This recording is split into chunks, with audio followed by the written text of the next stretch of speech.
Matt Tardio. We're going to kick the show off here in just a couple seconds. Waiting on a few more people to end up rolling in here, which I think we kind of do that every day. I got some things that we're going to be going over this morning. I don't know if you guys saw it last night, but a chain of command structure that got hung up over inside of the Air Force ended up getting like completely and totally wrecked. And I mean spray painted right over the top of. And so we're going to end up giving these folks a buzz here in just a minute. Let me see if I got it right here. Yeah, there she is. Yeah, look at that. Yeah, so we're going to give a call to this unit here live in just a second before we push into the main news for the day. Got two good, solid phone numbers for them, along with their public affairs office. I want to know what the hell's going on over there. I'm not okay with that. For some reason, the calls for like 8647 of Trump turned into a massive thing. And, you know, I hesitate to use the term massive thing when it comes to 8647 Trump because it seems kind of silly to me. I went over, I mean, hell, man, I could do this crap live with you guys right here. And I'll just tell you why I think it's one of the most ridiculous things ever, because I can pull up right up over here. Good morning, good morning, good morning, good morning, everybody, as you guys come in. Oh, my goodness. I suppose I should probably get the chat up on my screen, huh? Running a little bit slacking this morning, ladies and gents, slacking. But I hope you guys are enjoying the new studio. I hope you guys are enjoying like having actual crispy audio. I told you guys, just let me get settled in. I get everything solved for you. I get it all fixed. So I hope you guys are enjoying everything. I really do. I hope you guys enjoy the show. I hope you enjoy the direction. I got some like Russian, we'll call them Ukraine rushing hunting videos coming out of Ukraine. Got a couple of those for you coming up at the end of the show. Got more bombed freaking buildings over in Gaza. Got more reports of the IDF staging outside of Gaza as well. Audio's 5 by. You're dang right it is, buddy. Dang right. So I hope you guys are happy. Trying to do my best to keep everybody just nice and happy over there at home. Yep. All right, but yeah, my main concern this morning is going to be this. We're going to give these folks a call. We're going to give these folks a call, and we're going to see if we can get them on before we move on. I just want a statement out of them. I want a statement out of the 97th Intel Squadron, excuse me. And I think we're going to get it. I think we might actually get one. I think we've got a good, solid chance of actually getting a hold of them. We're going to give it a go. As a matter of fact, you know what? While we're waiting on everybody rolling in here, why even bother hesitating? Why not just make it happen? Let's do that. Let's start off kind of calling the 97th and see if I get a response out of them. All right, let's see here. Come on, answer your phone. Answer. Whew. Forgot to charge my phone last night. Sucker's about dead. All right, let's kill the music and let's see if we can get him on the horn, shall we? I think that's a yes, absolutely. Let's see why this is desecrated. For those that don't know, like what you're looking at, this chain of command is hung up outside every single, like, I don't want to say this. Pretty much every battalion level headquarters and above has this type of crap on their wall when you go by it. And there's a staff duty desk that ends up sitting right by it. There's people that are manning a phone, taking care of stuff. Hollywood Marine coming in, gifting out 10 Speak the Truth memberships. Greatly appreciate you, brother. Thank you. Nova Israeli coming in, gifting out a Speak the Truth membership as well. Thank you, Nova. You guys are just freaking just loving it today, aren't you? All right, let's give them a call. We're calling the 97th. We're going to see if they can explain this, if this is actually real. Let's give it a go.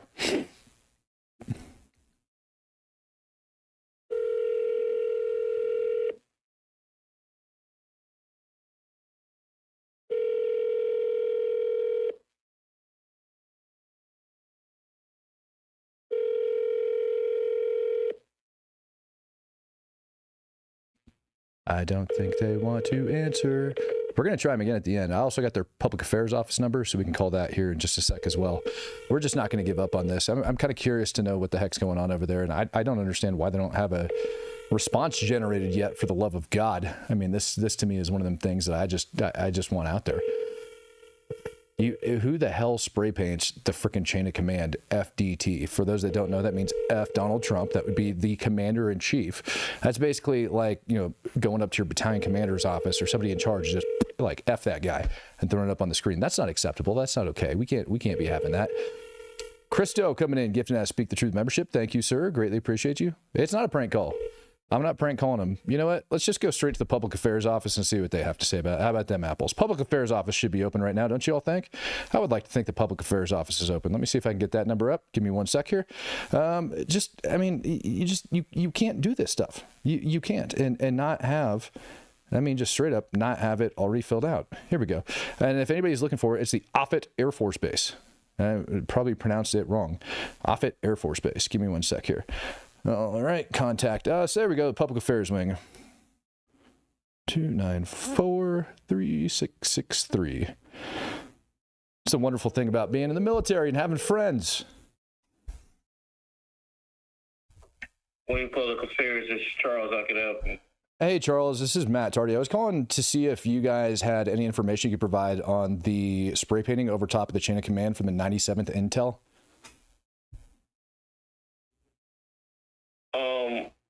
Okay. Who are you with, sir? I am with Speak the Truth podcast. Okay, hold on for a second.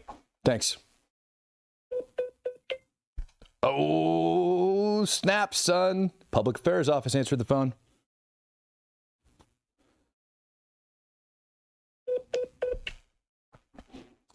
Uh-oh, SpaghettiOs. Uh-oh. I want to know if it's real. It sounds like it's real because he's, yeah. He was like, uh-oh. Okay, somebody's calling. I found and stalked the reporter chick from Sky News yesterday. She won't respond to me. Oh, Chrisers. Stop cyber your cyber stalking, buddy. Off it. Put emphasis on the UT. Off. Is that how you're supposed to pronounce it? Oh, no. He said, hold on. He's getting a PAO. I believe that man plays basketball. You never know. Oh, guys. You guys enjoying this? Do you guys like seeing me like live calling and checking our military chain of command to see how the hell crap like this actually happens, whether or not they got somebody responsible for it? I'm pretty pumped about it. I hope they found the guy, got UCMJ for him and everything else. Morning Outlaw. Oh, Outlaw's in the house. Let's get this done. This is something I wanted done last night, but I don't think the Air Force works at night. In the Army, we had staff duty where people were there every single day. The whole office is like, oh my God, it's Speak the Truth podcast. We have been had. I don't think that's what they're saying, man. Oh, come on. It's the Public Affairs Office. They should have statements like this, you know? Like they should have them prepared to go. They absolutely should. Well, they got to go get them, okay? And if we're getting response, we're going to make sure it's recorded. AP Payne coming in and gifting out 10 Speak the Truth memberships. Hell yeah. Did you guys get push notifications from YouTube this morning or only get them directly from Discord out of sheer curiosity? Kind of curious about that. They're probably looking it up right now. Oh, no, he knew exactly what I was talking about. When I said spray paint over the top of the chain of command at the 97th Intel, he was like, no.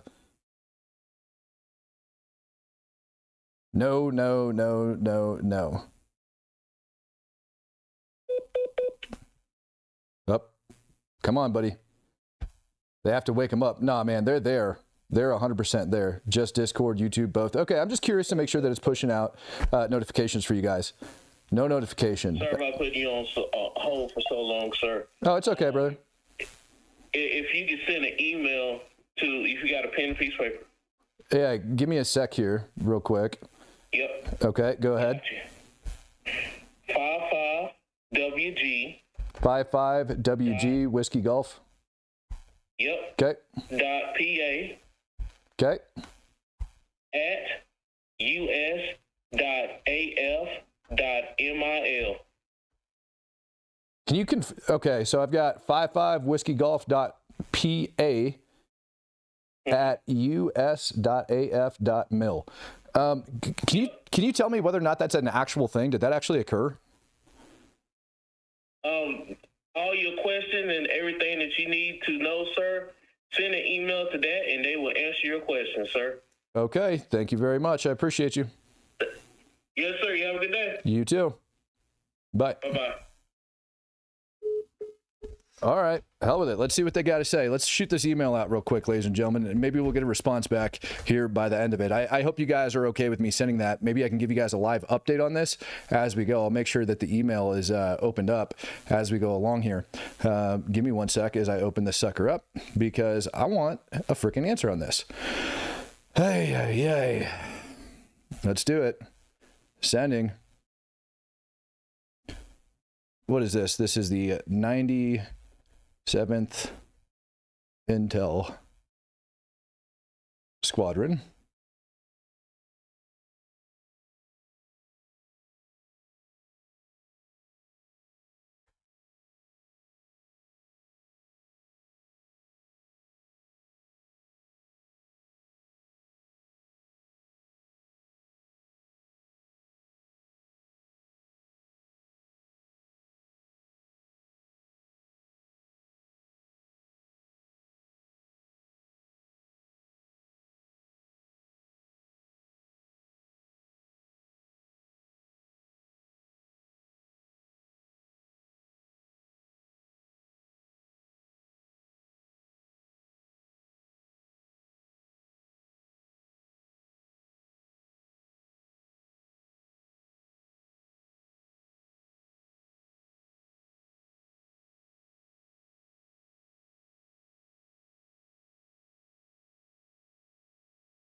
Okay, got it drummed up. I just asked him very simply, seeking information on the photograph circulated online of the chain of command being spray painted over at the 97th with the letters FDT. Is this a real event? Do we know who did it? Are they facing UCMJ? And how did this occur and when? Pretty simple email. Hopefully they'll be able to get back to us so that we can figure all this crap out. But it sounds to me like that is 100% a real event. Error, the address. Field was not recognized. Please make sure that all the addresses are properly formed. Oh, that's garbage. That's garbage. Let me go back. Oh, no. Nope. You can't give me a bad email, you son of a gun. It is not working. Oh, you bastards. It's not sending. Dude, what the hell? Why do I feel like I just got had? You guys heard me confirm it. 55wg.pa.a.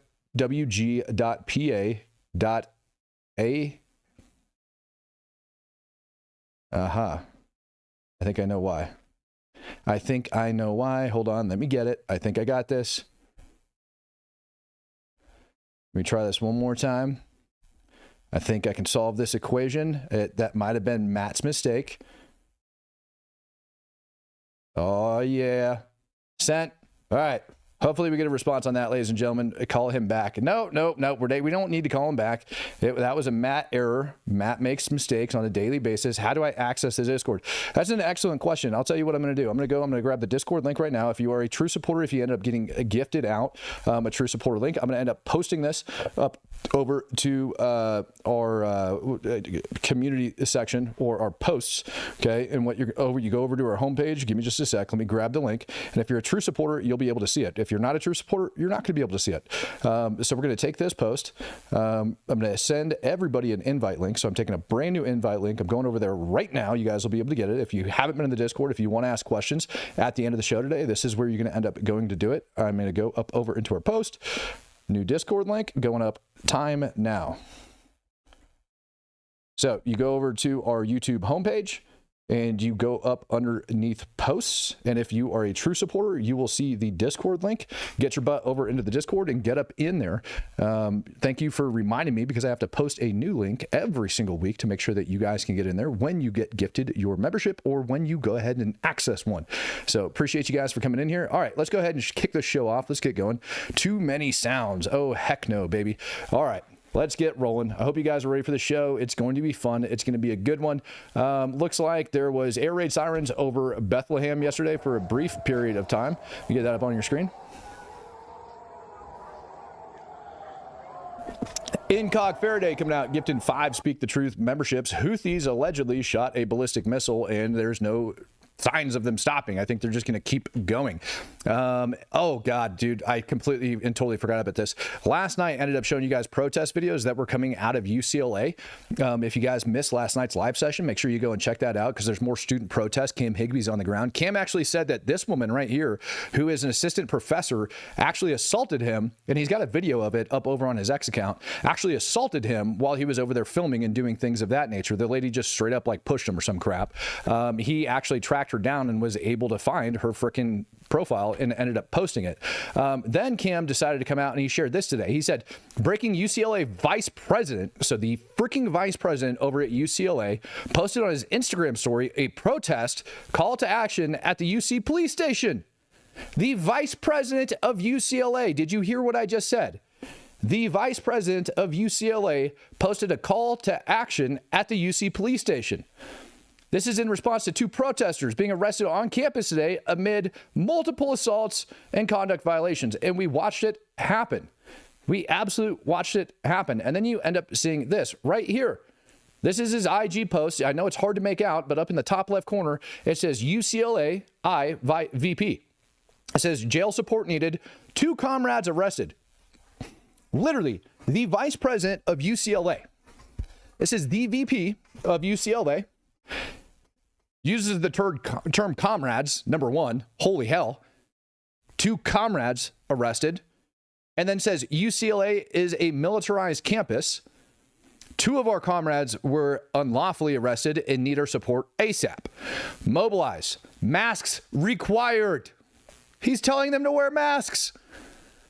Supplies needed, snacks, food, water, blankets. Venmo to SJP at UCLA. Listen to me. SJP, the Students for Justice of Palestine, have been responsible for some of the most violent protests on the college campuses over the last 12 months. And the vice president of UCLA literally just requested for people to Venmo the Students for the Justice of Palestine, SJP, down there on the bottom left. And then, of course, he ends up giving the dang address. Ladies and gentlemen, this is one of the most ridiculous things I've seen. Free Matt Hoover. What are you talking about down there? Who the heck is Matt Hoover? Comrades, right. Vice President, UCLA, most prestigious public university in the country. Hardest to get into. Vice President of UCLA. Who the hell is Matt Hoover? Yeah, SJP, Students for Justice of Palestine. If you guys didn't know, they have some of the most ridiculous crap. I ended up reporting on them last year. That gentleman that I brought on, Milagro Jones. Milagro is one of the people that fell kind of victim to the Students of Justice of Palestine. And yeah, it's freaking sad to me that those things are taking place these days. Still, to this day, in that you have the vice president of this university that's actually backing them up and trying to get people to go in there. It is shameful. It's absolutely shameful. Jailed over a business card. Yeah. Dude, it's freaking sad, man. Tristan Allen coming in and gifting out 5 Speak the Truth memberships. Greatly appreciate you, Tristan. Really do. I appreciate everybody that's came in gifting so far. You guys quite literally make the channel what it is. And I love you guys. I love every single true supporter that we have because, and here's why it's important to be a true supporter on top of everything else. Yeah, the Discord is freaking great. And I love you guys and we've changed the world. We really have. But this channel repeatedly ends up getting bot attacks. And it's gotten so many bot attacks lately that it has suppressed the views. For those of you guys that don't know why people end up giving bot attacks on different like YouTube channels and freaking like different social media accounts, if they're monetized, what ends up happening is the algorithm recognizes the bots and it says, you know what, this guy's trying to cheat the system and he's trying to make money without actually doing his job. And so what YouTube will do and what all of the other social media platforms will do is they will suppress your channel because they think you're trying to cheat the system. It's a punishment. And so when people hire bots to attack your channel, the system doesn't know whether or not people hired them or whether or not you did it yourself to try to cheat the system to make money. And they end up suppressing your account. This channel has been under a bot account for like the last 2-3 months.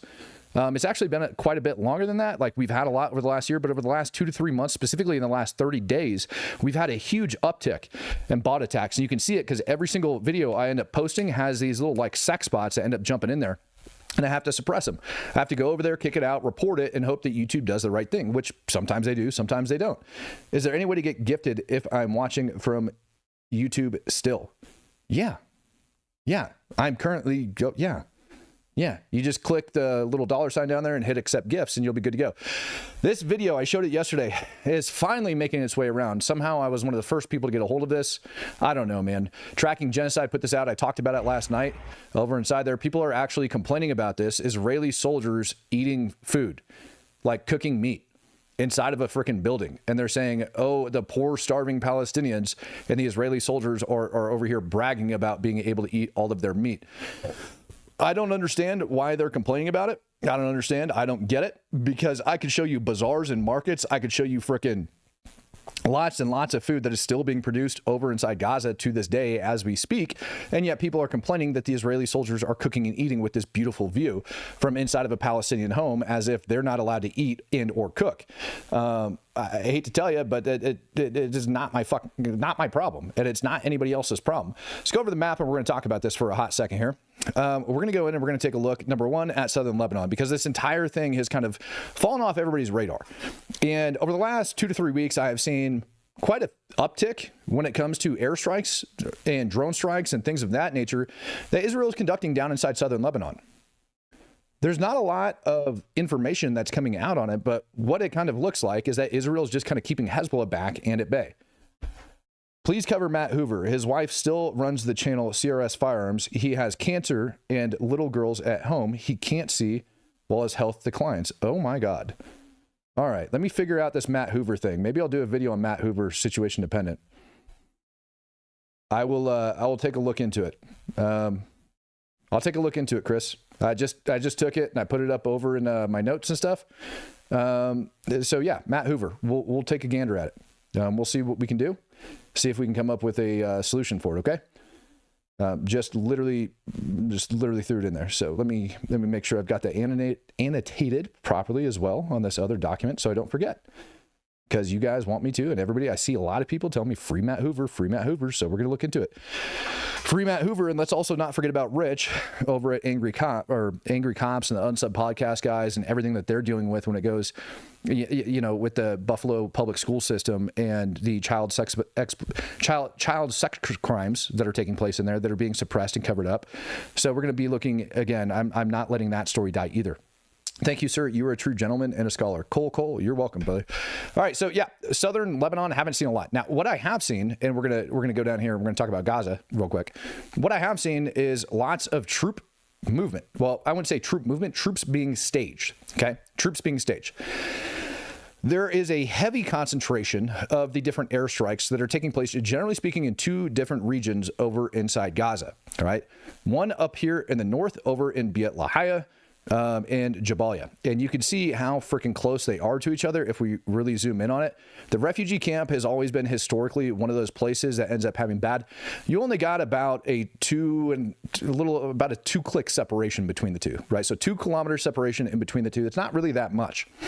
And we had Israeli troops that ended up moving into this area weeks ago. Beit Lahia, this entire region up over here is where the Israeli troops had gone in originally. And so we know that they've been staged up there for quite some time. Now we're getting videos of tanks, of, armor equipment, of freaking bulldozers, of all sorts of crap that's up there getting ready to go in and freaking push Hamas's crap in. A lot of the airstrike videos and things like that we're getting coming out of Gaza, a lot of the ones I've seen over the last, I guess we can call them 36-ish hours now, since they actually heavily upticked. Originally, it started with just increased airstrikes when they went after Mohammed Sinwar. They had that airstrike, and then you had the answer back from the Houthis with the ballistic missile. Israel ends up shooting that out of the sky. And then Hamas ended up shooting rockets out of Jabalia over at Israel. In response, Israel ended up conducting a big airstrike over inside of Jabalia, right, in that general vicinity, followed by evacuation notices for multiple locations. It includes places like Al-Shifa. It includes places like the Indonesian Hospital. It includes places like the European Hospital, all right? All those little freaking blocks and stuff that are designated. And all some of those are all the way down here. Let me get my orientation. Khan Yunis. All right, some of those locations are down here in the south, okay? But they're telling people to get out of Dodge.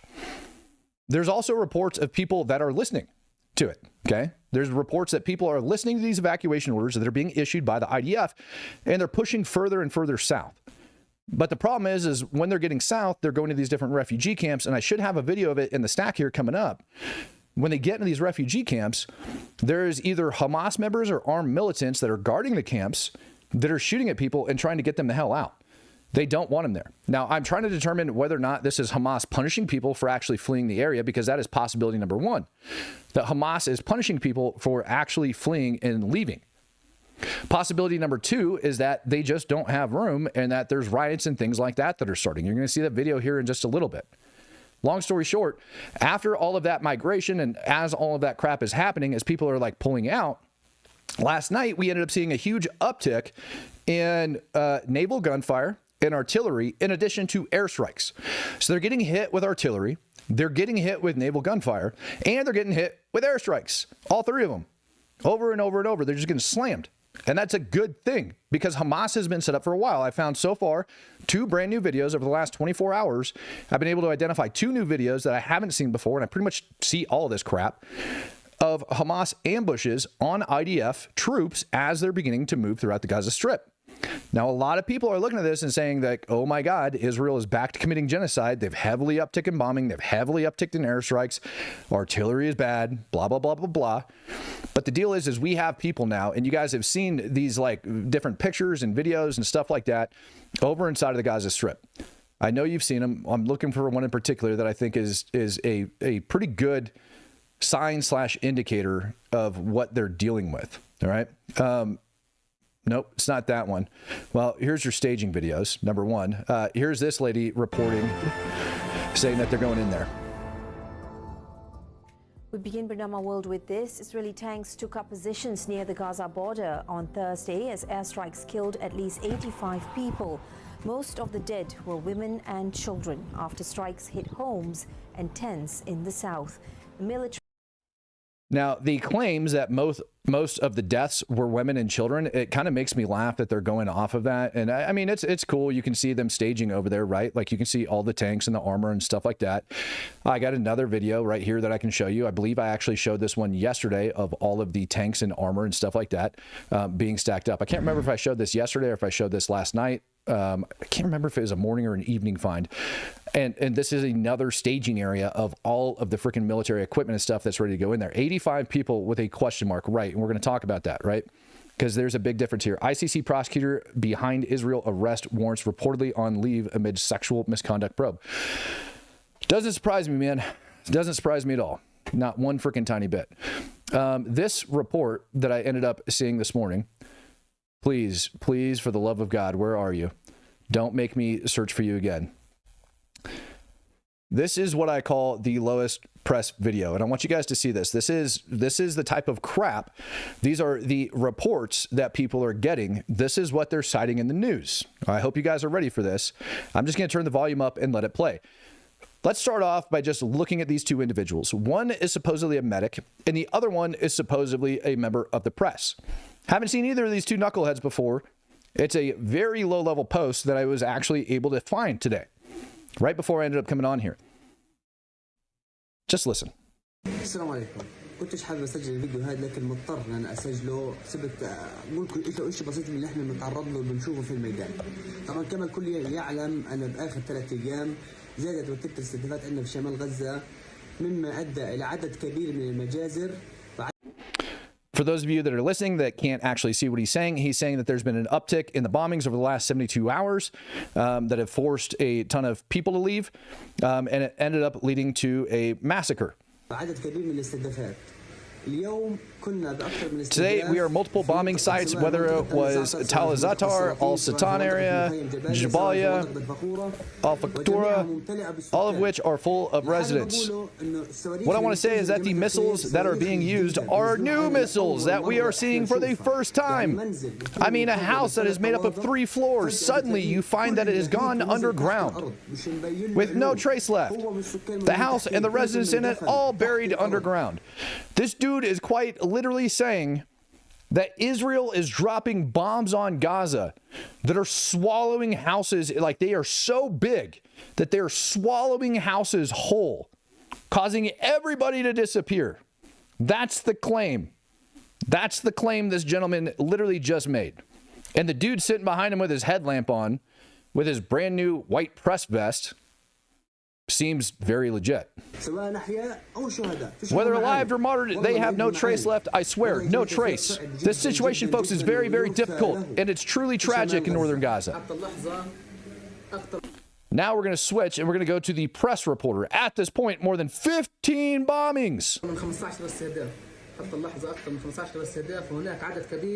And a large number of missing people under these houses. All of them are full of residents. Innocent and defenseless civilians, which most of them are women and children. This is the news reporting. These are the type of people that they're quoting over there. Does it seem legitimate to you? Like the guy in the press vest on the right, I don't even think he's over 18 years old. I highly doubt that he is. But hey, this is the press vest. This is what people are listening to over there. Bombs that literally swallow houses whole. Like, okay, well, how did you get called over there, Mr. Ambulance? What did they ask you to do? Did they ask you to just go freaking like dig, like document? Like, where's your picture? How come I don't have a picture of a freaking house being like that has been sucked under the earth where it used to stand? Because it doesn't exist. But people say, well, the Palestinians said it, therefore it must be true. No, hell no, it's not. Absolutely not. Let's check my email inbox and see if they answer me. Holy cow, they answer me back. Here we go. I've got Chief of Public Affairs of the 55th Wing of Offutt Air Force Base. They say a leadership board at the 55th Wing Unit was defaced in late April. The 55th Wing Security Forces Squadron is investigating the incident. The board has been removed and is currently being repaired. As a matter of policy, we do not comment for ongoing investigations. However, anyone discovered to be involved in this matter will be held accountable. If you have any further questions, reach out to the Headquarters Air Force, HAF at there, and he leaves it. All right. Here we go. I'm just going to take that and I'm going to make sure I publish that real quick so people know.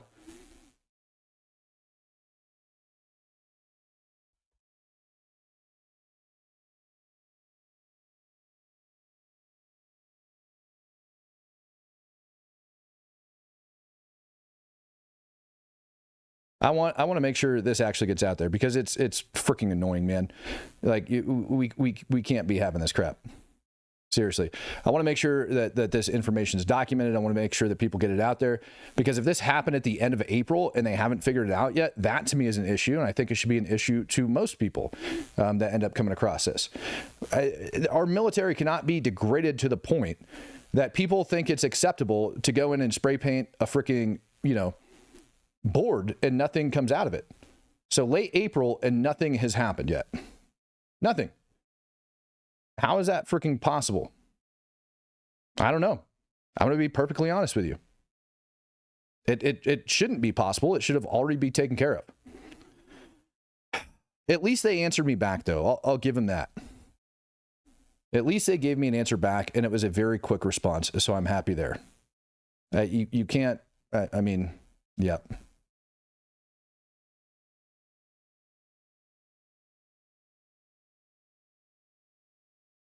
There we go. All right. That's documented and that's put out there, ladies and gentlemen. Well, at least we got a response from them, right? I'm a little bit shocked that it's been since late April. That kind of annoys me. But it's been since late April. I can't believe that has taken that long.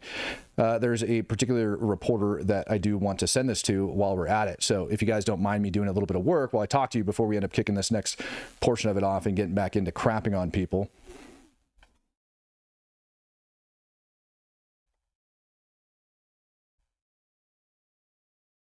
All right, let's move on. Moving on. All right, airstrike. We've got some Hezbollah FTARDs being deleted over inside southern Lebanon. I forgot to show you guys this video. IDF ended up publishing that yesterday, so you can feel a little bit better about yourselves. There you go. There's people being deleted over inside of southern Lebanon. Great. Good news. People being deleted inside Lebanon. Yeah, love it. Love it to death. All right, let's keep this ball rolling. Let's get into some of these videos that are now coming out of Gaza. There's your tanks rolling in. Here is what is supposed to be. This is supposed to be Beit Lahia. This is up in the northern portion of the Gaza Strip. All right, so I'm taking you guys. I'm taking you guys all the way up here to Beit Lahia. It's right up over here. Now, what they are alleging in this video is the same type of BS that we saw all the way back at the first days of the war. They said incendiary grenades fired by the Israeli occupation forces over displaced Palestinian tents.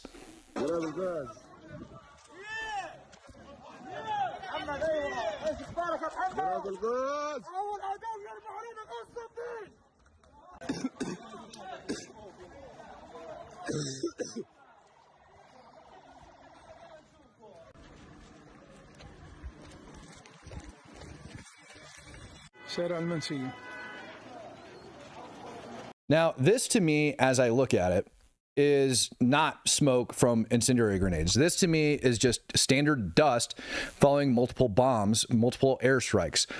It is not the type of white smoke that we would expect to see, but this is what you would expect to see following big airstrikes in the middle of rubble. That looks more like cement dust to me than it does everything else. So let's just kill that let's just kill that sucker right there. That is not, and even if it was, by the way, it's still not a war crime. And I've talked about this before. There's, several different how do I want to say, several different ways in legal means to use white phosphorus and or smoke rounds in the middle of a city. And white phosphorus with itself, I've said this before, I have ran through it a dozen, like dozens upon dozens of times, and I'm perfectly healthy. And most people that have been in a combat arms MOS inside of the military will also tell you that you are not going to die from freaking running through white phos. Smoke anyways. Sun Wukong says, that command staff board is 1 month old. Leave it to the branch that almost nuked the U.S. to screw up discipline. Well, does everybody know that, like, we literally have a missing nuclear weapon off the coast of Georgia? Like, it's out in the water? Yeah, that's a thing. All right, so here we've got more, allegedly, another video coming out of northern Gaza. It wasn't specifically designated for where it's at, but again, same things from yesterday. We end up seeing that all of these videos are coming out post-strike, which to me says that Israel is not alerting people that all of this is going down.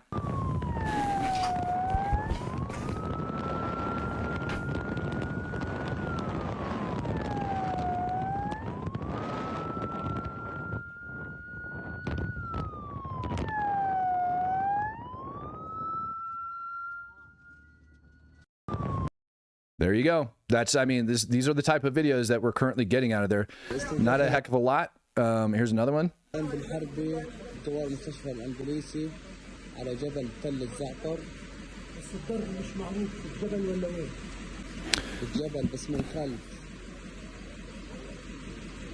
The Discord link, I see some of you guys asking for it. If you are a true supporter, if you got gifted a membership today, AP Payne came in gifting out 10 when I wasn't looking. Appreciate you, AP Payne. If you got gifted a membership, go over underneath posts. Go underneath posts on our main YouTube page, and if you are a true supporter, you will be able to see the Discord link. Click on that. You'll get into the server.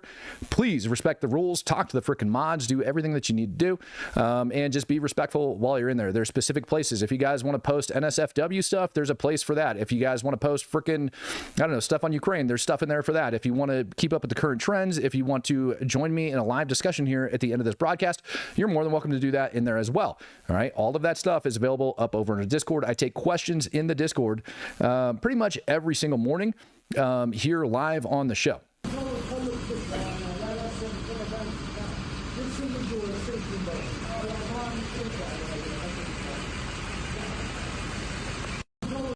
That was interesting. I didn't catch that the first time I saw that video. Ambulance with the window blown out with cardboard. Looks like they converted it into a living space, possibly. Not 100% sure. Matt, did you see the F-35 that dodged, looks evasive maneuvers to dodge a Houthi missile? I heard about it and I don't really care, to be perfectly honest. Jude Chase says, I think everybody in chat forgot about weapon lost. I don't understand what you mean, Jude. What do you mean weapon lost? I don't understand what that means there, Jude. Maybe I missed the chat. Maybe I'm not paying attention to the chat enough. I don't understand what weapon lost means. That's down in the chat. This allegedly, all right, this allegedly is the Al-Aqsa European Hospital, and it's detailing some of the damage that's been done by airstrikes over the last couple days. Ladies and gentlemen, if you have stuff that you want me to put up on the screen, also feel free to tag me over on X. You guys can see me down below. If you guys have some more pertinent information of anything that you want to see, tag me in the post over on X, and I'll be able to see it, and I'll be able to get it up on the screen as long as it's YouTube safe, and it makes sense for everything that's going on. I'm not going to put up some fat dude belly dancing, all right? Well, I don't know. If you found a video of a fat dude belly dancing and you tagged me in it, maybe I would show it at the end of this. I don't know. Can't do the music. All right, so they're claiming that this is all damage done by Israeli airstrikes at the European hospital over the last several days.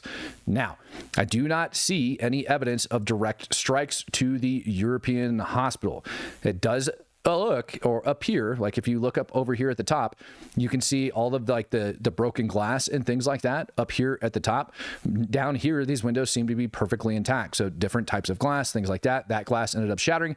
But what I don't notice on the floor, which makes me believe that this is old, is I don't see all of the glass shards scattered around the floor.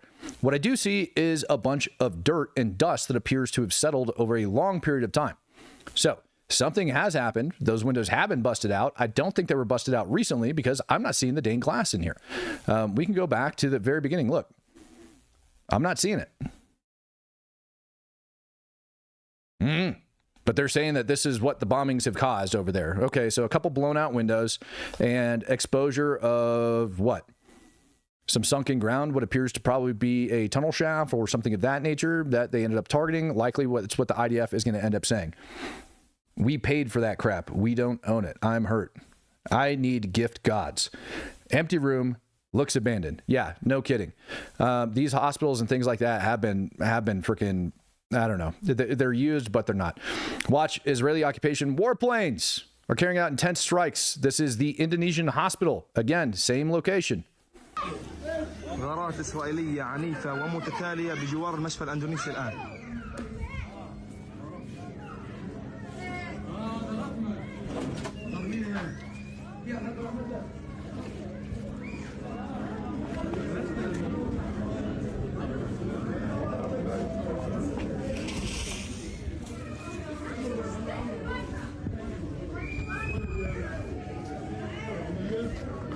Awesome. Bombings outside the Indonesian hospital over the last 24 hours. Now, Israel did warn them. Israel warned them. I'm telling you right now, Israel did warn the residents to GTFO. This is a location that they should be leaving. And they came out and made specific statements that Hamas is not going to be allowed to use these hospitals anymore to hide. 3 a.m. Forge coming in, gifting out 5 Speak the Truth memberships. Hell yeah, brother. Greatly appreciate you. Michael Snell says, have a nice day, people. And Matt, great host. Thank you. Appreciate you, Michael. Greatly, greatly appreciate you. Thank you, sir. Thank you, thank you, thank you. All right, let's keep this little ball rolling here. This is one of the strikes from last night that I wanted to show you. I talked about this one last night. And when you take a look at the location, and I'll pull up the video that I showed you guys yesterday for those that have missed the video that I ended up showing you guys yesterday, the only video so far that I've seen of an actual bomb being dropped inside Gaza or any strikes actually taking place.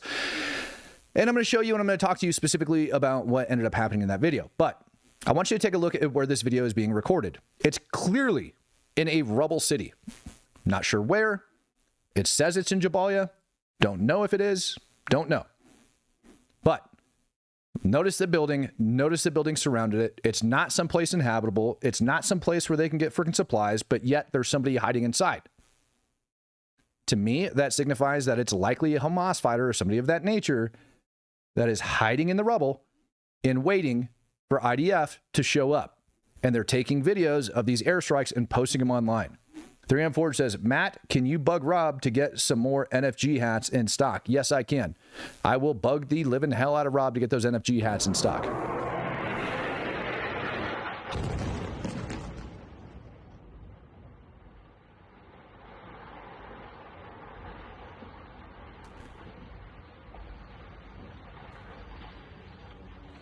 Now, this area, when we take a look at it, I kind of like this little flash. Hold on. Hopefully it ends up lighting up the screen a little bit better. There we go. Now you guys get a better picture of exactly what I'm talking about when this flash comes through, right? And it starts to go down a little bit. There's a couple good frames. Here you go. Let's take a look at where this gentleman's hiding. And why is he in this building in the first place? It doesn't make sense for him to be in this area unless he is waiting on future strikes or he's waiting on the IDF to show up, like, i.e. he's set up in an ambush location. So I hope videos like this, the IDF is able to take, identify, and know, well, pretty much everywhere they go, they're going to end up having ambushes and things like that waiting for them because we've been playing the hostage game for so long. And I mean it when I say game. To me, it's a freaking game. Allegedly, video of ambulances racing to go help people following Israeli airstrikes.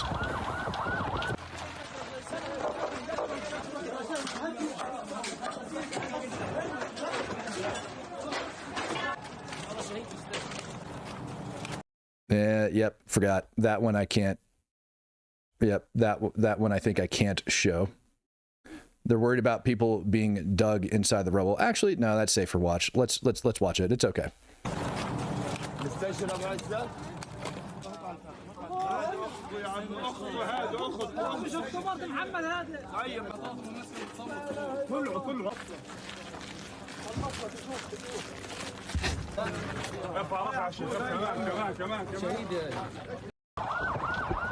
Now, I do believe that to be a very real video, even though it's from the, civil defense or whoever the heck it is. Basically, they work for the Palestinian Authority, but it is a credible video. They do end up causing airstrikes. They do make those things happen. People do get buried under rubble. It does happen.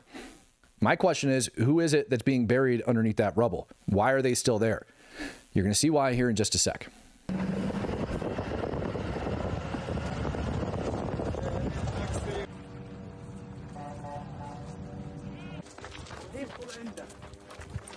ثواني البنات هان كان لما تزيد بنات طب خمسة مع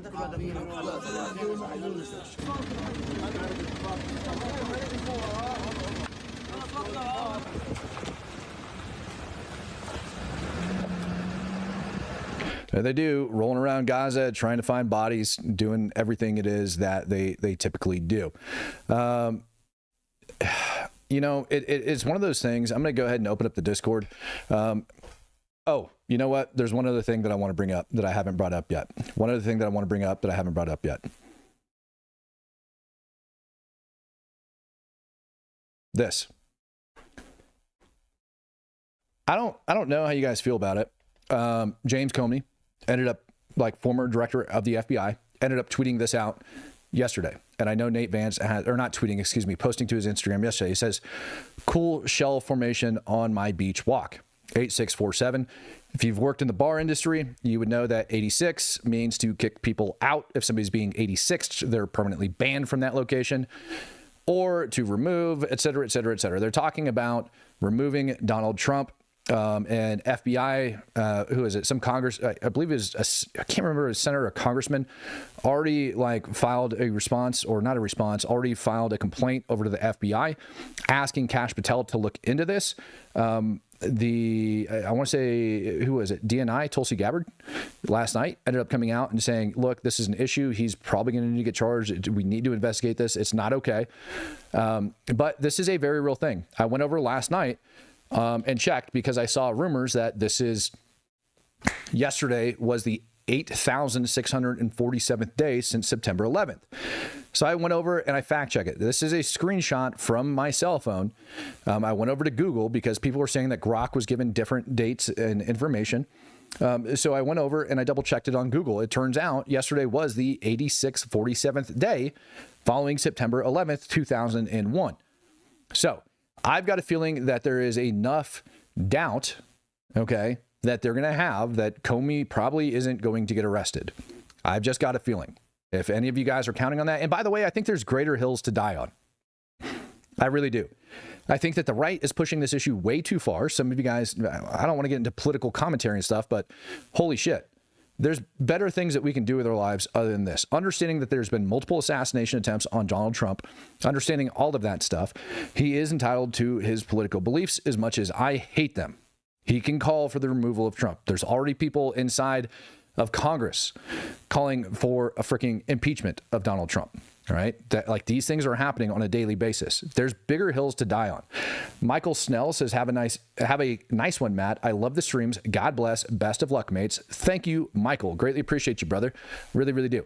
And you guys, free support always. Like and freaking share the show. Make sure you're following the channel. All of those things help to make sure that we get back on the positive side of the algorithm after following our freaking insane bot attacks.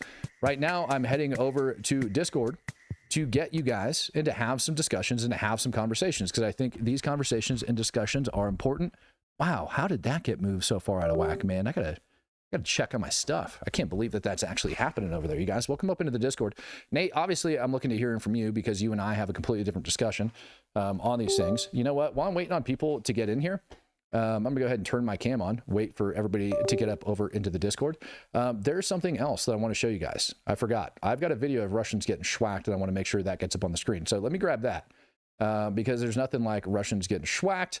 While we're waiting on people to start pouring into the Discord, here is a drone video of Ukrainians going after the Ruskies. Can't do the music. I can't do it.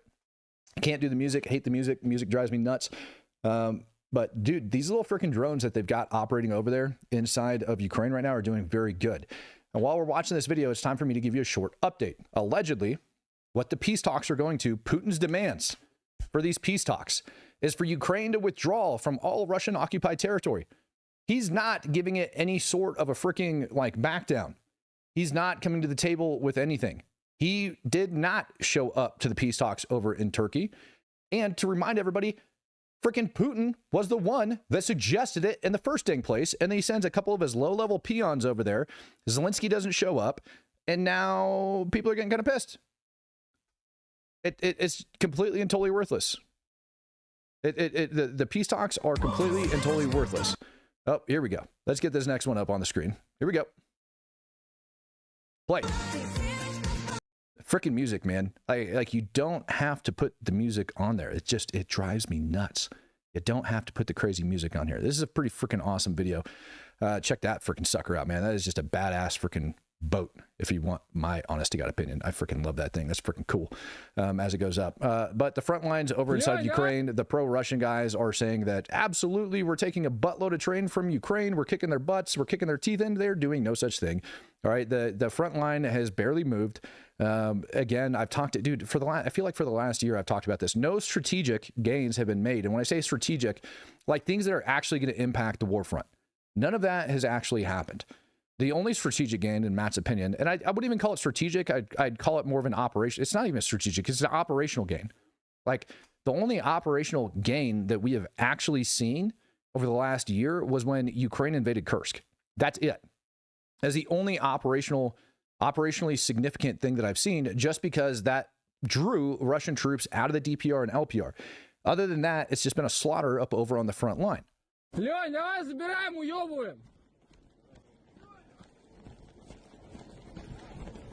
Hi, Mars. Oh, crap. I showed this video the other day.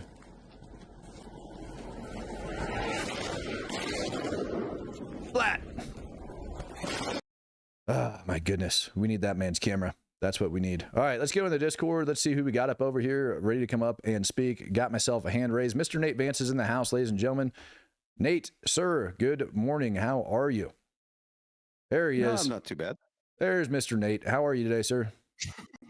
I'm good. I'm good. Not surprised by the Turkey negotiations. I mean, that pretty much went the way I expected it to go. Right. I did not expect that to go anywhere. I really didn't. Like No. Did you see what I talked about with Putin and his ridiculous demands? Oh yeah, yeah. No, I mean that's what he's been asking for pretty much since day one of the war. I heard that they actually gave an ultimate. I don't know how true this is, so it's yet to be confirmed. But I heard that there's 4 oblasts, which is like a state inside Ukraine. 4 oblasts that they currently control portions of, and they asked for the remainder of those oblasts. So they didn't even just ask for what they hold. They asked for them to completely, remove themselves from their own territory. And then they said, if not, it might be a 5th oblast, according to the rumors, which I think the Ukrainians answered by blowing up a weapons cache in Crimea. I think that was their official response, is they blew up a ammo dump. So they did. It's pretty much more the same. I'm a little upset that nothing happened from Victory Day. To be perfectly honest with you, I had high hopes that the Victory Day thing would have been a huge ordeal, but I was a little upset by it. Well, look, it's like I said, I never thought that they would expend, that the Ukrainians would expend, a significant portion of their, relatively speaking, limited resources on attacking a highly defended space. But if you look at that week, during that week, I mean, factories all over Russia blew up and lit on fire, out of nowhere. So strategically, I think some significant strikes were made. But, we didn't get the very cool, incoming in Red Square. That would have been very newsworthy, but honestly, probably less strategically valuable. Yep, I would totally agree with you. How do you think that everything's shaping up with Iran right now? I talked about it last night. I didn't talk about it today, but Iran came out and said that they are willing to basically go back to, what the hell was it? The JCPOA. I believe they said that they would allow the inspectors to come in, that they would allow full transparency, that they would allow the enriched uranium, the 60% enriched uranium, to be taken away.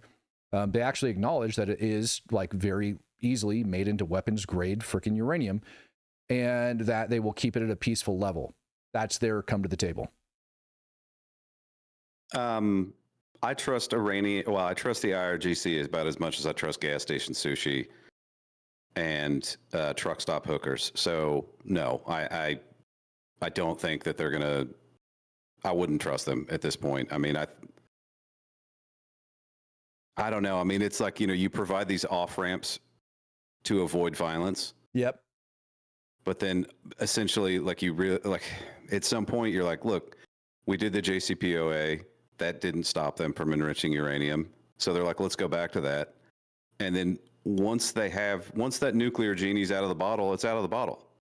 So, like, yep. Now, I'm not sure. And then you're like, yeah, but you get excited about like, oh, they'll let us in and go inspect. Well,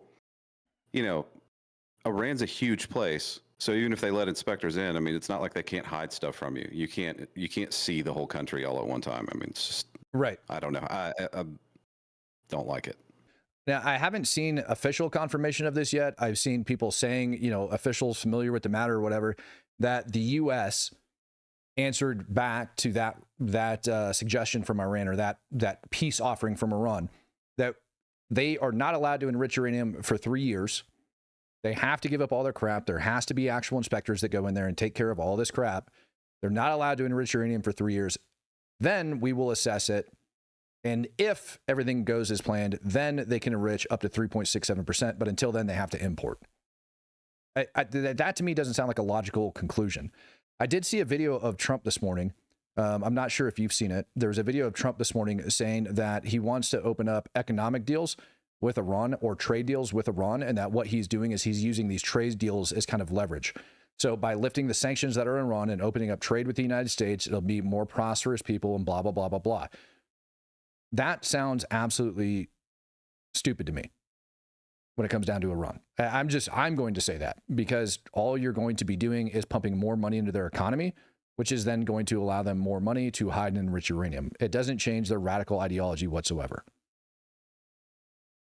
Yeah, I mean, it's enticing to say, look, we can just deal with this with a business deal. It's mutually beneficial. Like, wouldn't that be great, right? And I think sometimes as Americans, I think sometimes we screw up and try to view things through our own lens. And like Donald Trump's lens, he's a businessman, so he's like, everybody's motivated by good business deals. That's what they want, right? And that's not what they want. They are religious zealots. I'm talking about the IRGC themselves. I think if you remove the IRGC and just put like regular Iranians in charge, this might make sense. But the IRGC themselves, the Islamic Republic, I mean, that's what motivates them, is the mandates put forth to them by their view of the Quran, not right. Profit and loss. You know what I mean? It's not. No, they don't have the same view on the world that we do. So you got to be really careful with them and deal with those guys with an iron fist. And I mean, but there's the whole velvet glove, iron gauntlet, carrot and stick kind of thing. And if you're going to do these things, you got to back it up with the ability to instantly transition from peaceful resolution to violent resolution, or they will take advantage of you. I mean, it's a fact. Do you think Iran's going to end up attacking now that Israel is kind of like set up and ready to go, or do you think they're going to continue to stick with the Houthis?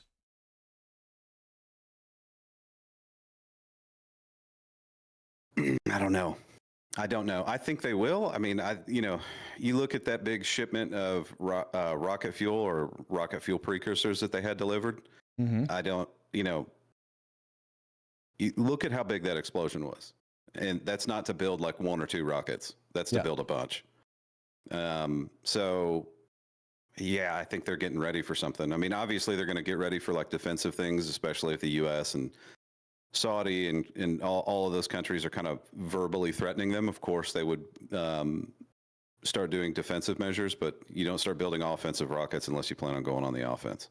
Yeah, I would agree with that statement. I think that's what they're particularly doing. And I think the U.S. believes that as well, because the U.S. has been, building up and like preparing for them to come back and strike. I also kind of wonder whether or not we're going to Also wonder whether or not we're going to start seeing merchant traffic traveling through the Red Sea again. Because while the Houthis have vowed not to do it, I went over and I checked out like merchant tracking, like merchant vessels and things. And I could actually put it up on the screen right now for everybody. But even though we ended up making that,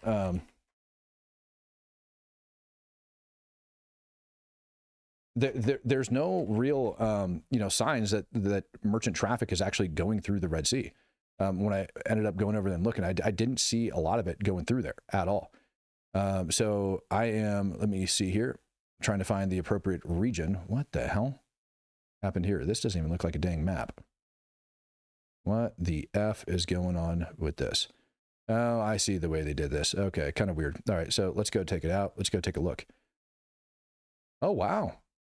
I'll be damned. Looks like they are back in there right now. Holy hell. Look at that. You see that, Nate? Yeah. Yep. That's huge. No, it's going to take a little bit, but yeah, I mean, that's a big deal. They're moving back through it. Yep. Yeah, but the thing is, like, it's going to take a minute between those agreements and insurance providers like Lloyd's of London underwriting actual shipping contracts, and then those things being able to get through there, because it's but if it's moving through there, that's a good thing. Yeah, because I looked yesterday and there wasn't, so it looks like a bunch of people started rerouting in here. That's actually like huge news. The amount of ships that are now like pouring through there, that's huge. Obviously, we're still going to have a heck of a lot more. Look at that. Look at the amount of ships that are still going all the way around and aren't doing it. But you have a buttload of them that are. Plenty that are. Yeah, and that was that was a ghost town not too long ago. So no, that was a huge ghost town. But now we've got plenty more ships like moving through there. So that's good as far as I'm concerned, having that back up there. And I think once people start seeing that they're not being attacked as they're going through the Red Sea, who knows? Maybe, just maybe. I mean, maybe, just maybe, we'll actually get that sucker opened up.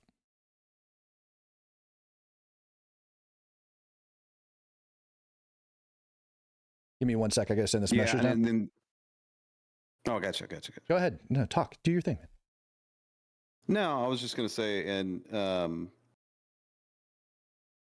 maybe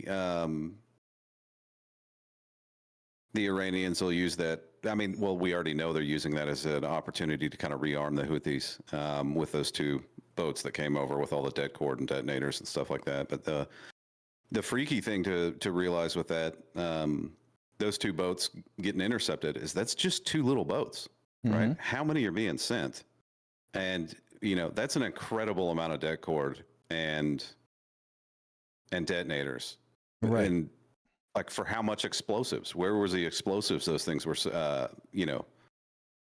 how, like, think about what we missed in that, or what the, Yemeni security forces missed in terms of intercepting those. But, like, I had a conversation the other day with a few people. What I thought was a pretty cool deal is, like, you got Iran sending a bunch of arms and weapons to the Houthis. And you have, there's a couple of frigates that have been promised to the Ukrainians that they need to pick up that are sitting in Norfolk, Virginia right now. And, the Turks have built a couple of things, and the Turks won't let really anybody militarily, Ukraine or Russia, operate through the Phosphorus Strait. But think about what the Ukrainians could do if they took their ships down to around the Saudi Arabian Peninsula and confiscated all that stuff and just kept it and brought it back to Ukraine and killed Russians with it. Yeah. So it's almost like issuing letters of marque for the Ukrainian Navy to go down there and steal a bunch of Iranian weapons and then bring them back to Ukraine and direct them towards the Russians. I think that's actually a pretty good idea. Yeah, I would agree with that. Did you see that one of the Russian spy, or not spy, what the hell do we call those things? Their secret vessels ended up getting caught by the Estonians the other day? Oh yeah, 100%. That's a great thing. And, there was a bunch of discussion because, the Europeans make threats a lot and then don't carry through with them. And sanctions are often, maligned as being, ineffective or not really accomplishing anything. But that's a very physical thing. When Russia's trying to sell their oil, they can't get it to market, physically can't get it to market. So that ship came into, like, I think it was Estonian waters. Correct. And the Estonians are like, we're going to board. And then the Russians were like, yeah, fuck you. No, absolutely not. And they turn around and pull out. Yeah. They turned around and went back to Russia. But the problem is now they have the ship name. They have its like, radar, radio beacon ID. Anywhere that ship goes in European waters, it's going to be boarded and seized. So it basically can't function. And that's essentially how Russia's making all of its money, is through these ghost fleets and sending these things, all over the world and pretending they're not carrying Russian oil when everybody knows they are. Which we know they are. So 100%. So if they start eliminating and preventing these things from leaving Russia, I mean, that's the bad part about Russia, and part of the reason they want Ukraine is they don't have any warm water ports. Right. So they don't have very many ports they can leave from. For as big as they are, they don't have very much access to the ocean. So it's not like we have to guess where these things are coming from and going to. They're relatively easy to stop. So although the ship got away, we didn't seize it. That ship's basically off the roster as far as being a ghost ship now, because it can't go anywhere. Well, and that is an indication that those threats that Europe made about preventing these ghost ships from operating, that they're serious about it. So that's a good sign. And what I like is, one, that whoever it was that was piloting that freaking ship ended up sending the video of him speaking Russian from the freaking crew deck, right? Or from the command deck, whatever. What do you call that thing? Where, the bridge. The bridge. Thank you. Sorry, not a sailor, not a jarhead. So from the bridge, the guy ends up sending it of him speaking Russian, listening to the radio traffic, and then also showing what aircraft was that? I forget. What aircraft was it that came in to escort them? Su-35. Su-35. Thank you. I in my brain, I was thinking 25, and I'm like, I know that's not correct. Su-35. Going over to escort them after the Estonian helicopter ends up showing up to intimidate them and essentially steer them. And so that within itself, I think, is probably one of the most key pieces of evidence. Is number one, you have a crew member of that ship with a Su-35 escorting it, with Estonia wanting to do it, and the ship ends up turning around, disobeying the lawful orders, and taking off. That to me is huge. And all right, it's a big deal because it shows a connection between the Russian government, Russian crew, Russian oil, right? And then the fact that they, the Russians are accusing the Estonians of being cowards because the Su-35 showed up and they kind of didn't do anything about it, and then but honestly, the ship turned around and went back into Russian waters, so who's really the coward? Right. But yeah, one guy was asking me what rifle's behind me. It's my 338. It's just a Savage precision 338 Lapua. Oh, that's a cool gun too. Go. Cool gun, 338 Lapua. You want to tell everybody how much the ammo costs for that sucker right now? Jesus, no, I don't even want to think about how much the ammo costs. It's about $125 for 20 rounds. Yeah. It's usually I make my own, but I don't have the setup right now since I got back. I need a garage or a shop for that. So until I get that set up, I got to buy my own, and I need to make a lot more money for that to happen. I got to take out a mortgage to shoot a 338. Yeah, I'm surprised you actually bought that sucker, man. That's it's a hefty freaking gun, and it's not a lot of places you can get like a true appreciation for it that actually exists in America, to where you can shoot that sucker, and get it pushed to its fullest capacity. It's kind of annoying. It's a great round. Like, honestly, it is. It is good. I love them. Personally, sorry, I love those guns. Oh no, yeah, they're fun as hell. I'm trying to help bring him out to stretch its legs. But Matt, did you see the update on Nauru? Nauru, the country in the middle of the Pacific off of Australia? No. And what the U.S. is trying to do? No. What'd they say? So deep sea mining at like 5 miles deep. We're getting into a big conflict with China over rights to mine off the seafloor. These they take millions of years for the metals to build up into these little apple-shaped orbs, and they're rare metals, like some of the rarest metals in weird concentrations that aren't naturally found geographically in like Earth. It's the weird compound of how they settle in the water that's making them, and it's literally a $16 trillion race to the bottom of the ocean out there to mine these. And China, that's part of where China's laid a bunch of undersea cables to try to prevent and jam submarines and using submarine drones. It's becoming like an electronic warfare that isn't spoken about, that most people don't even know is going on. So one of the things that China started doing years ago, and I'm kind of wondering if this isn't going to be a portion of it, is they started building their little like false islands. And it's actually really smart because there's nothing in international law that says they can't do it. And they've been getting away with it as far as I know over in the South China Sea with taking like basically a bunch of rubble, sand, shit like that, and just dumping rocks until they start building islands. And then they put military infrastructure on it. They say, okay, now international waters extend this far. And they like, or our national waters are going to extend this far. And what this is one of the reasons they're pushing that is to try to get claims to these ocean beds. And there it is, right? And so, yeah, it wouldn't surprise me if something like that is involved over there, and that they have that going on. China's been playing these little dirty games for a long time. I don't think they want to get involved in a direct conflict, but they'll probably take it up international wise, like the international law, trying to push and figure out a way to make it so that the U.S. can't capitalize on that crap. But you know, Trump came out the other day and he ended up saying that all the tariffs ended up getting dropped to like 10% across the board for a while until they can figure this crap out. So I don't know, man. I mean, tariffs on China have been proven that they're not going to be effective. China's just laundering their supplies and merchandise in other countries and then shipping it here now is the new, as of this week, what's going on to get around it. Right. They just have an intermediary that they'll take it and they'll sell it somewhere, and then it'll go from one place to another. I know that Russia has been doing that with oil historically as well. There's actually a lot of countries that do that. Iran does that. Like, there's so many other countries end up doing that crap to where they say, okay, well, we now have you know, these sanctions against a particular country. They use intermediaries and they end up shipping it over. It's just inevitable. It was bound to happen. I saw a lot of people complaining, saying that our economy is about to go in the tank because of the different tariffs and everything else, that they're predicting everything's just about to go to shit and that we're going to see massive inflation and all sorts of stuff.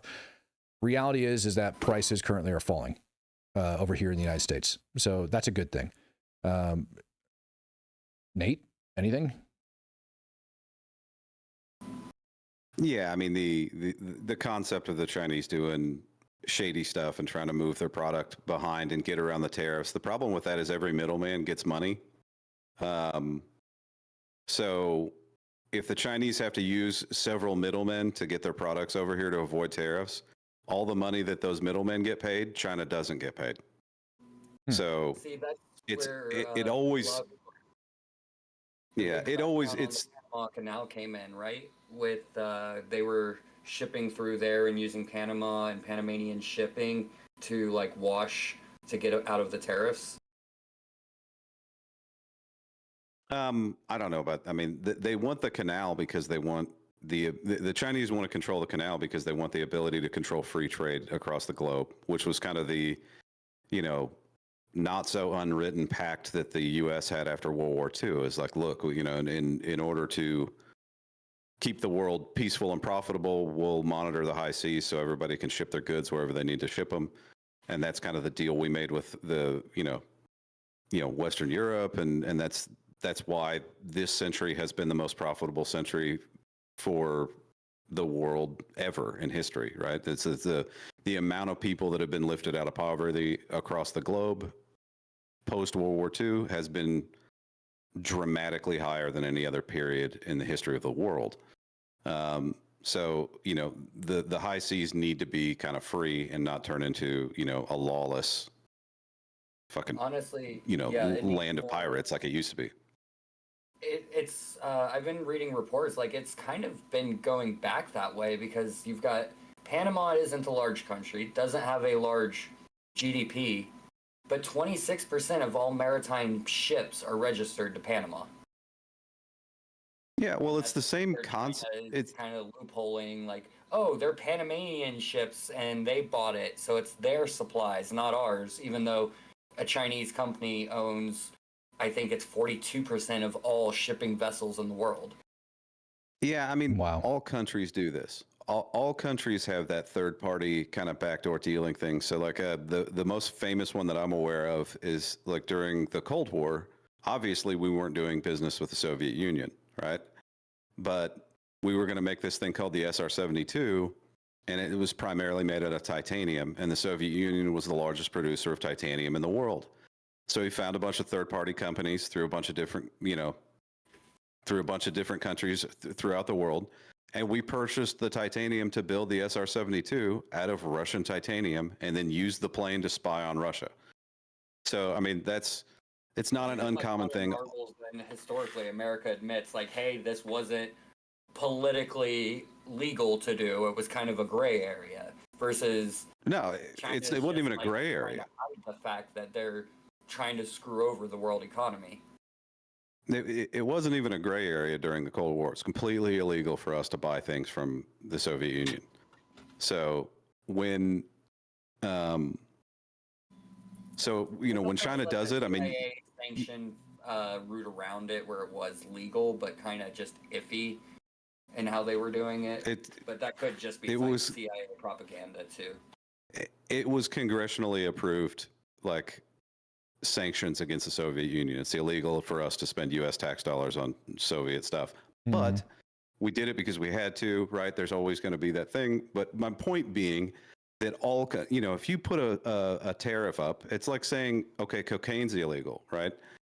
It used to not be. They had it in Coca-Cola. That's where the name comes from. But when you made it illegal, did people stop using it? No, they found a way to get around the system and get around the rules. And that's exactly what all these other countries do when you apply tariffs. But does that make it's still more difficult than just having it be completely free and legal? So it's not, but you have to expect that they're going to do it. They're going to do it, right? They're going to try.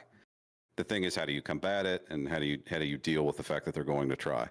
And some of it's going to slip through. It's just like drugs. You're not going to stop 100% of it. Yeah. No. You have how many American companies, even though they're tariffed, are willingly buying from these laundered countries Chinese supplies, knowing exactly what they're doing, but just kind of like, hey, this saves us $5 a unit. So that's where, like you said, as long as there's people willing to break the law to buy it, there will be countries willing to break the law to sell it. Yeah. I mean, that's part of it, but it still makes it more difficult for China. And when you look at these tariffs that are placed, I mean, there's certain things you're not going to be able to ship over here secretly. You can't ship a Chinese vehicle over here, secretly. It's still a Chinese vehicle when it shows up. Some of these, like, component parts, little cheap Temu items, you know what I mean? That's not like the huge portion of the trade deficit we had. But the thing about China that I think a lot of people don't understand is their economy is kind of propped up by, like, fake real estate values, and it's kind of a sham economy, and they've used that kind of BS to entice investors to invest over there. And it's kind of a house of cards. It's kind of like Enron, right? It's really kind of a pyramid scam. So when you start applying all this pressure on it, there's a legitimate sense that economy could collapse, and the CCP is not willing to allow that to happen. So I think, they're playing hardball right now. But I think when the true numbers start rolling in and they see that, like, look, if this economy completely folds on us and we lose all these investors and everybody, all these foreign companies start to leave China to go somewhere else where it's just easier to do business, then they'll start panicking a little bit and they'll come to the table and want to negotiate. And they already have negotiated a little bit. Their tariffs on us are already lower than they were before Trump came into office. So they did already kind of... that in the past year they've bought 3.5% of all privately held agricultural land in the U.S. I don't like it, but ultimately they can own it on paper. But what do you? Military bases and shit. Yeah, what do you think would happen if we went to war? All of that just goes away. So thanks for the money. It's ours again, and we'll have an auction and we'll sell it back to Americans. I mean, I don't give a shit. We'll just steal it back from them. What are they going to do about it? Nada. I mean, they could build like a bunker or something and try to have, cells buried or working in Chinese-controlled companies where they use, they're here working for this and here legally, and they're, as soon as that war pops off, they've got a squadron right outside a military base in most states, essentially, if the people are Chinese loyalists to that extreme. Listen, the Yamamoto was right. right. The problem with America is there's going to be a rifle hiding behind every blade of grass. If the Chinese sent cells over here and started doing shady stuff, like here's me and my toy behind me wishing a MFer would. Yep. I would be almost excited at the concept of some Chinese cell over here trying to do some shady stuff because Starting to sound my like KD. I wish Russia would. Listen, my KD ratio would skyrocket. That's all I'm saying. Mm-hmm. But I mean, even just the electronic aspect of how much data they could be stealing or siphoning off with, I forgot what it was, but like a month ago, China put out a thing where they basically figured out how to turn every Wi-Fi router into like a sonar device that mapped your home, essentially. And we're mapping the U.S. by hacking Wi-Fi systems. Yeah, we do that too. I mean, that's just a thing. You can't prevent the cyber warfare stuff. Yeah, well, yeah. I mean, you really can't slow down the progression. The progression of technology is just a constant in life. It's never going to stop, right? As long as humans continue to be problem solvers, mathematical problem solvers, it's going to continue to just progress and move forward. And the fact that we can do it, like the Chinese saying they can do it now, like I know we've done that years ago because we came out publicly and said the same thing, about 2 or 3 years ago, where they can use. So essentially, well, a Wi-Fi router is it operates off a radio. It's like 2.4 gigahertz or 5.8 gigahertz, somewhere in that ballpark. And if you look at radar, the term radar is just an acronym for radio detection and ranging. That's where the word comes from.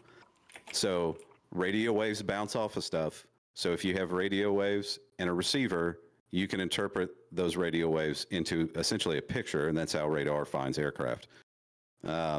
So yeah, anywhere there's a radio, you can kind of tell what the shape of things are if you have the right receiver on it. So it was kind of a natural progression anyway. Wow.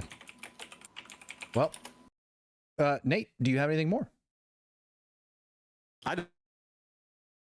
I think it's a Friday. I think we should enjoy our Friday. I'll definitely be getting a video out here in a little bit today for everybody, depending on what's going on. I may or may not live stream this evening, but kind of a nice chill day. Not too much going on. We're just waiting for Israel and Iran. We'll see what the Iranian response is going to be to that whole thing. We're also going to probably see, I don't know, coming out of these negotiations between Ukraine and Russia. I think we're going to have uptick in violence over there here in the very near future as well. I do too. I did share the post about the. I saw that. Yeah, so I shared that. Tagged my cousin, so we'll see how that I saw goes. that, and as a matter of fact, I hope there's a White House statement about it.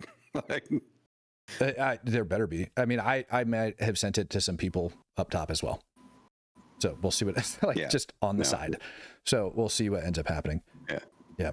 We'll see what ends up happening. I did want to, before we go, I want to make sure that people know where to go find you, especially over on X, so that they can follow your freaking account. So I'm going to take your information and I'm going to put it down here so people can go follow you. That way they got you. Oh, come on. There we go. Okay. And my computer's having a couple problems. I don't know why it's going so slow today. And then I'm going to go ahead and throw you up on the screen as well to make sure people know where to find you.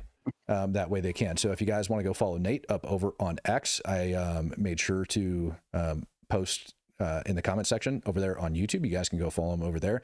You guys can also find him. Let me get it right up over here on your screen. This is Nate over on X. You guys are more than welcome to go find him. That is the official Nate Vance freaking Twitter feed. So get your butts over there. Go give him a follow. Really good dude. Enjoy him, and I enjoy his takes. He's very knowledgeable. I don't know how he gained so much knowledge, but he did. I don't know. Much in the vein of Matt, I will probably at some point piss you off. Yeah, exactly. So just be prepared for that. Yeah, you and I have argued about quite a few things. We disagreed yesterday. We did. What was it? The 8647. I don't think is a big deal. I think we have better places to focus ourselves on. It's freaking dumb to me. Yeah, I don't think it's a big deal either, but I also don't think it was him commemorating the 8,647th day since 9/11, right? Like, I think it just meant get rid of Donald Trump, which is, a dickhead move, a dickhead way to post that. Like, if you're going to not like Donald Trump, just say, I think we should, vote him out of office. But yeah, I think it was like inappropriate, probably stupid, but I don't think it's criminal or calling for his death. So yeah, fair enough. But yeah, we disagree, and that's fine. That's fine to disagree. Yeah, it's okay. Like, it's not arguing if you're just, we're politely disagreeing right now, slightly on nuances, right? That's kind of the difference. I don't think he needs arrested. I don't think that there's going to be any evidence to show that he was inciting violence or anything of that nature. It's his First Amendment right to say, hey, kick the president out of office, just like it is for people in Congress to call for him to be impeached. I don't see any treasonous act. I don't see him trying to kill anybody, although that is what the letter alleged. That got sent forward to the FBI is, hey, this is supposed to be, to kill Donald Trump. I don't think that's what it is. I think it's just kick the dude out. And then all of the leftist liberal accounts ended up putting crap out as well. There is an interpretation of that that's killed, but widely used in America, 86th, kick out, ban. Yeah, it just means get rid of, right? Get rid of it. So, like, do I think Comey's a monumental D-bag? Yeah, I do. But does that mean that he's not allowed to say, remove President Trump from office? No, that's not what that means. Of course he is, right? I mean, you and I both fought for people's right to say dumb stuff on a regular basis. So go ahead and say it, but doesn't mean I have to like it. Yeah, I don't like it. I'm not saying I don't like it. I'm not saying that the guy's not a douchebag. But it's the same thing. I look at him, like the Krassenstein brothers and all of the rest that are out there just putting out bullshit freaking stuff to get, I don't know why at this time on earth you would want to sow like any sort of like discourse in this country, why you would want people going at each other's necks. Makes no sense.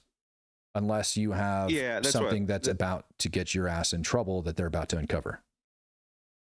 That could be. Yeah, that could be what's going on. But yeah, I mean, it's one of those things where a guy with his level of education and considering his position at the FBI, I mean, it's not like he's not a dumb guy, right? Like his brain functions properly, even though I disagree with his takes. And, for him to not realize that, like, we are kind of tensions are on edge and, like, it was irresponsible, but I don't think criminal. Holy shit. I just got tagged in this, and I want to appreciate Just Cause for tagging me in this sucker. It says, oh, come on. Oh, let me get that back open up. This is actually kind of a big deal.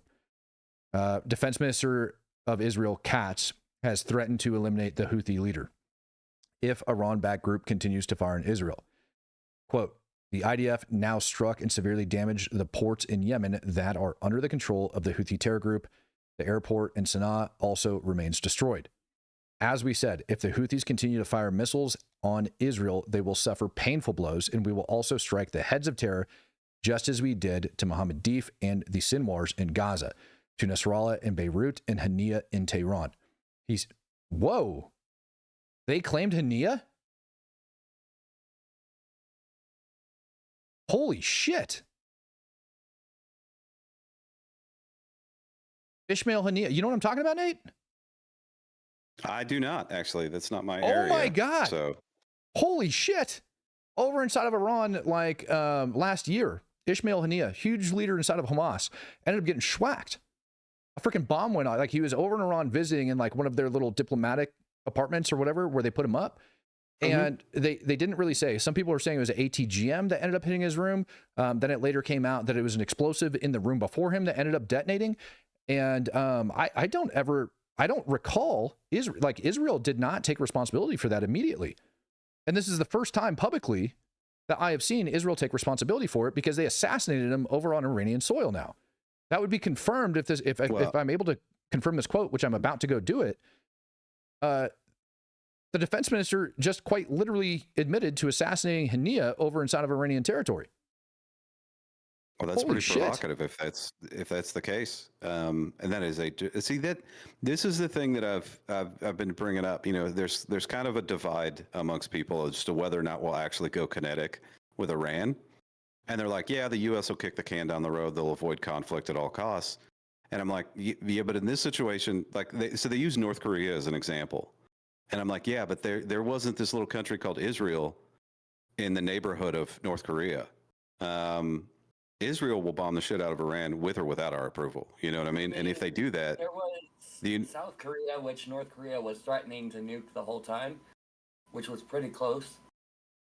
Yeah, but North Korea is not like Israel, and I don't think, or South Korea is not like Israel, and I don't think, you got to think too that the South Koreans' Seoul is within firing range of like 10,000 artillery pieces that North Korea has aimed at South Korea 24 hours a day. But in this case, I think, you know, the Israelis are not going to allow Iran to get nuclear weapons. And the issue is that if the Israelis bomb Iran, they're going to be doing it with equipment that we gave them or sold them. You know what I mean? So to the IRGC, they just see that as America and Israel jointly bombed us. They don't even care. This is huge. No, that's a big deal. I'm afraid of this, but I see it kind of turning out like that damn dictator movie, where the Iranian leader is gonna fluff and BS. Oh, it's all for peaceful purposes. It's all for peaceful purposes. And next thing we know, we're going to turn around and there's a damn nuke going off over there for a test, like North Korea did.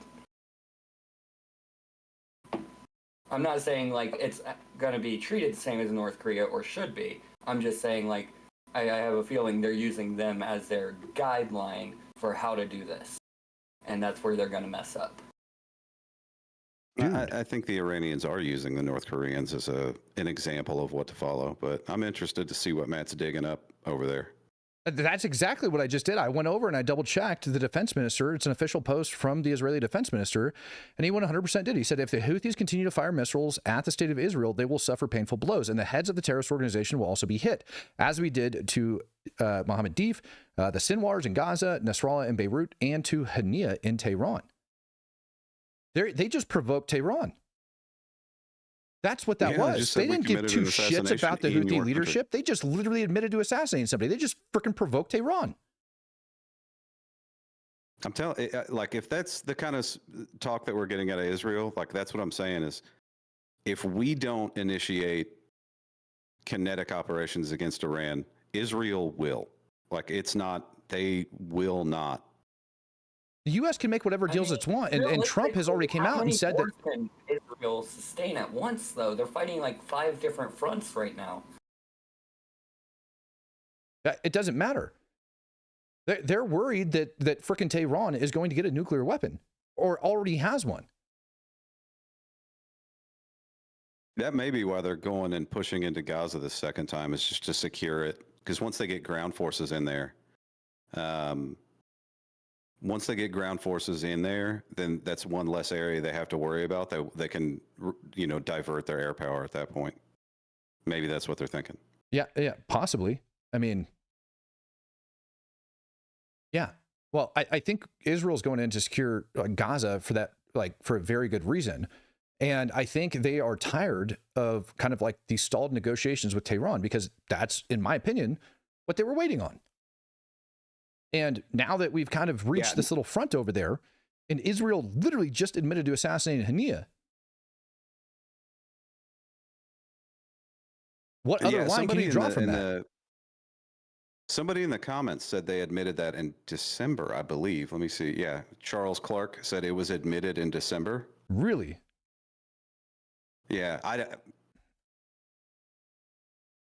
I hadn't heard that, but I mean, there's so much news coming out of Israel all the time. It's hard for me to follow all of it. And in December, I believe I was still in Ukraine. But I don't remember seeing that. I don't remember seeing Israel admitting to assassinating Hania. I'm checking it right now. Because, sometimes people say that Israel admitted to it, or it's somebody, ends up leaking it out, or somebody official with the matter, or somebody familiar with it. Yeah, it's one thing if it's like a news agency that just says we're pretty sure, or sources say, and then having the defense minister come out and own it is two completely different things. It's completely different. And then basically say, and then say it's going to happen again. We're going to kill more Iranian leaders inside of Iran is a pretty bold statement.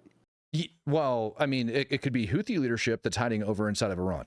You know, like if the Houthi leader is hiding over inside of Tehran, then they can like obviously have the ability to do it there. Yeah, apparently right before Christmas. Took credit for the operation on 23 December of 24, saying Israel had decapitated Hamas by killing Ismail Haniyeh in Tehran. It was the first official admission after months of silence. Haniyeh was killed, obviously, on July 31st. Iran has suggested that Israel ended up doing it, but it never came out. So, yeah, I guess they did. They acknowledged it in December. Well, yeah, but let's face facts. The CEO of the Houthis is the Ayatollah. Right. There's no debating that. Not some Yemenis. There's no debating that. Yeah. So when they say Houthi leadership and taking out the leadership, I think that's a kind of, well, a not so veiled threat at the leadership of Iran, to be totally honest with you. I think that's who they're talking to. Yeah.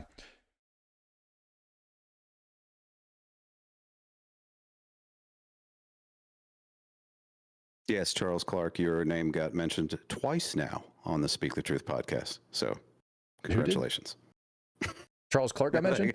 The guy, Charles Clark, the guy that had noticed that the Israelis had, confirmed their involvement in that assassination in December. Yeah, Katz came out and said it in December.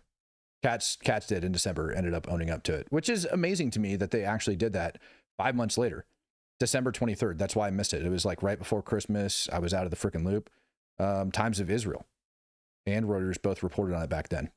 I'll be damned. That's a big deal. And I think Katz, either way, throwing that in there it's still a provocative statement. Whether or not they admitted to it back in December, he's reminding them. I still say that's a pretty damn provocative statement to be reminding. That's a direct threat. Yeah, no kidding. Yep. All right, man. Well, let's see where the day goes. I'm going to sign off. I got to go pee-pee. Speaking of direct threats, an hour ago, Trump just put a warning out to Iran. Move quickly or something bad will happen soon. Really? Coming straight from Fox News. Jesus, man. How is all this crap exploding? Okay. Well, I'll stay by my computer today, Matt, if you want me to. Well, I'm going to be doing the same thing. Trump made a statement on the airplane yesterday that said that Iran was going to get. It was when I went on the interview with Grant Stinchfield yesterday or last night, and he ended up, or maybe it was the day before. Trump had made a very provocative statement saying that if they don't do something, they're going to get freaking schwacked. Yeah, it definitely seems like it's about to go down. You can only say that so many times before you got to start smacking dudes in the face. Yeah, I'm pulling up the video right now because I kind of want to see this. You know what I mean? And see what they had to say. Yeah. If that's a brand new statement by Trump, I'm very curious to see, what that's going to lead to. President Trump continuing his push for peace, confirming there has been progress with Iran over nuclear talks. On Iran, has the U.S. given them a formal proposal? Has Steve Witkoff handed that over? Yeah, they have a proposal, but more importantly, they know they have to move quickly, or something bad's going to happen. So here to discuss this, retired four-star general, Fox News senior strategic analyst, chairman of the Institute for the Study of War, General Jack Keane. General, first off, on the overall sense of the trip. Yeah, that is the quote that I ended up hearing him say. Like, that's the exact same quote that I heard when I went over to speak with Grant the other night. So that doesn't surprise me whatsoever that that's what they did there. I don't know, Nate. I think we're going to bomb the shit out of Iran. I still give it time. It's going to go down. That's nothing new. That came out, I want to say I did the interview the day before yesterday. Yeah, I think it was on his Air Force One trip out of Saudi or his Middle Eastern trip. But yeah, I still agree that sooner or later bombs are going to fall on Iran. I just don't know when. Like, the timeline is, I'm not going to try to predict that. Yep. Okay. All right. Well, man. Let's get to it. Let's do it to it, buddy. Let's do it to it. I'm going to jump off. All right. See you. Appreciate having you. Thanks for coming in, Nate. And we'll save our breath for when things get, for when things start to get hairy here in the future, because it's about to kick off. It is. We're about to have kickoff. Yeah, I think so too. Yep. I think so too. Have a good one. Talk to you soon. Hi, man. Take care. Bye.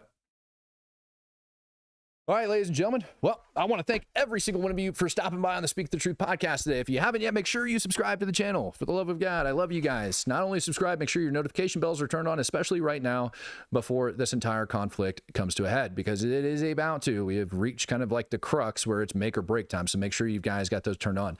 Old Man Weiss, have you heard about Chinese birth houses in the U.S.? No, I have not. Or bath house. Is that birth or bath houses? Everybody knows about the Chinese massage parlors, but the bath houses or the birth houses, no, I have not. That's apparently something that I need to look into. I know birthright citizenship is up in question right now at U.S. Supreme Court. I saw something on that yesterday. We'll see how that goes. So they're questioning all of that crap. But yeah, it wouldn't surprise me if they're trying to breed their way into the U.S. as well. It's China. It's China. All right, ladies and gentlemen.